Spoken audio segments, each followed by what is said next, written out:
யாருக்கு தான் ஃப்ரைட் ரைஸ்னால் பிடிக்காது? எனக்கு ரொம்ப பிடிக்கும். அதில் இந்த நாசி கோரிங் கம்புங்க இருக்குல்ல, அது என்னோட ரொம்ப ஃபேவரட். அதில் ஏன் தான் இந்த சையூரும் நெத்திலியும் கம்மியாக போடுறாங்கன்னு தெரில. அதனால தான் இன்றைக்கி நானே களத்தில் இறங்கிட்டேன். எப்படி செஞ்சேன்னு சொல்லட்டுமா? ஒரு சின்ன துண்டு அளவுக்கு பிளாச்சான் எடுத்து அதை நேராக நெருப்பில் லைட்டாக வாட்டி எடுத்து வச்சுக்கலாம். அதுக்கப்புறமா நம்ம கழுவி வச்சுருக்க நெத்திலியை நல்லா மொறுன்னு கிறிஸ்பியாக பொரிச்சிக்கலாம்.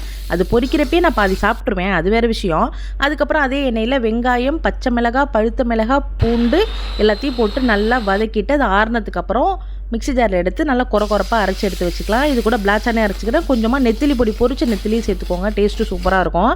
அதுக்கப்புறம் அதே எண்ணெயில் 2 முட்டையை நல்லா பீட் பண்ணி அதையும் அடித்து நல்லா பொரிச்சு எடுத்து வச்சுக்கலாம். இப்போது கொஞ்சமாக எண்ணெய் சேர்த்துட்டு நம்ம அரைச்சி வச்சுருக்கோம் இல்லையா, அதையும் இது கூட சேர்த்து பொரிச்ச முட்டையும் சேர்த்து நான் பச்சரிசி வடித்து வச்சுருக்கேன். கடையிலெல்லாம் பச்சரிசி தான் வைப்பாங்க.